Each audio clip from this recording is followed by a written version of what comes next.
Welcome back. Now, crime and illegal mining continues to be a concern across the country. Law enforcement agencies are now promising to crack down on Zama syndicates. Experts have warned that illegal miners are not only stealing resources, but they're also crippling the economy. eNCA senior reporter Aviwe Mtila is following the story for us and joins us live now. Aviwe, good to have you, colleague, and good morning to you. It seems that illegal mining is still a big problem for law enforcement to crack down, but seemingly adamant to get to the bottom of the masterminds.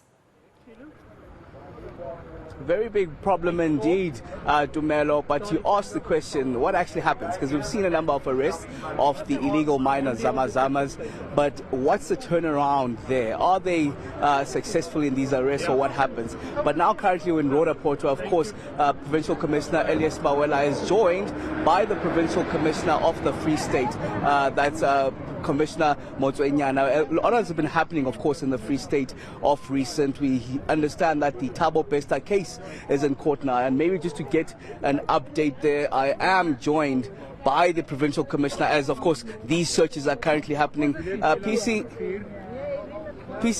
thank you for joining us. Aviwe Mtila from eNCA, but we want an update. There's a lot, of course, that's happening in courts in the Free State. More importantly, Thabo Bester case. Can we expect more arrests there? Indeed so. You can expect more arrests anytime soon.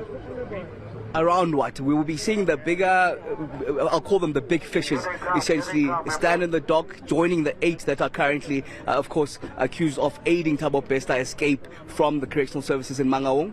What I can say that the case of Thabo Bester, there is a massive investigation going on. So I cannot divulge much at this stage, but what I can tell you now is to say we are going to arrest more people. And are you certain, with the current investigations that have been done, that those that are currently behind cells will remain there? They will remain in detention. Even if they can be released on bail, some of them, because I cannot preempt what's going to happen. But what I can tell you, Jorge, they'll still appear before court and be convicted at the end of the day. Successful conviction? Successful conviction, or even a case on that matter. Okay, and of course you had Okai Mulao. What are you picking up from what Gauteng is doing when it comes to seemingly crack the whip here? The integration of operations is really working for them, where you see that the government department also coming on board, the pumping of resources from the Premier's office to say that as the police cannot do it alone, but if we are going to do it jointly, we are going to achieve the desired results of ensuring that our communities are and they feel safe. Okay, I just want to bring in now the Provincial Commissioner from Gauteng, General Elias Mawela. General, I understand later on will be going and seeking out illegal miners, but what realistically is a success there? Because we've seen these operations time and again, we've seen the number of arrests that are happening, but are they turning into successful convictions? Definitive, they are, and thank you once more for the opportunity given to us.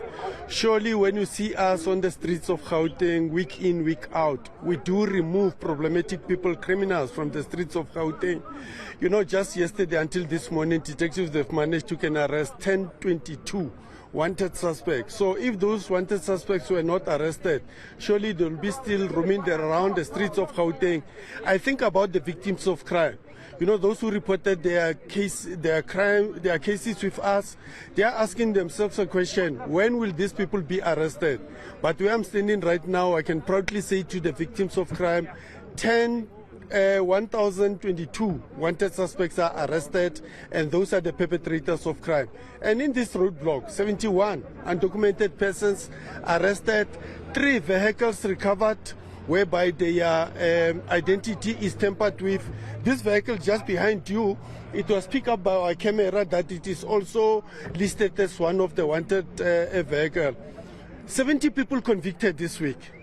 So we are happy. The criminal justice system in Gauteng is working, is grinding, slowly as it may, but ultimately people will go to jail. And people will say it's a bit slow, especially when you look at the illegal mining, and there is that gruesome case of the Krugersdorp rape. But we know in October those 14 suspects were released because there wasn't enough evidence to pinpoint them to the actual rape of those 8 women. No, they were not released. They were convicted for being in the country illegally. and they were convicted on that one. But the issue of the rape is still ongoing. We are investigating it. Surely our courts are also doing us proud in that once we descend on you, we put so many charges around you, and then in one or three charges, you may be convicted on those charges. And leading up to that, of course, we saw about 80 plus arrests. What happened to those? Yes, those whom we find them not being illegal in the country, those we find that they are not linked to any crime, surely they were released, but they went through our court processes and so forth. But we continue and removing criminals from the streets of Gauteng. Okay, General, we'll catch up with you a bit later on when we actually get to Krugersdorp, where, of course, there's a lot to unearth when it comes to illegal mining there. Police promising to crack the whip once more when it comes to illegal mining. But what's the reality, Tumelo? We'll find out then a bit later on with General Elias Mawela on the success rate when it comes to the many arrests that we see week in and week out. But what is the conviction rate of those arrests? Yeah, and I suppose also sending a clear message around preventative measures is equally important, Aviwe, right? I mean, I heard the Commissioner saying they're very happy, to tell victims that they're doing all they can to find suspects. But the country doesn't want to be victims of crime. They want preventative measures so that, criminals do not even think of committing a crime because of the harsh consequences they would need to incur. But I'll leave it at that with you, colleague, as you continue, of course, to track down those developments with law enforcement out on the streets, moving, of course, and driving around Johannesburg and Gauteng in the hope of cracking down on any criminal activity.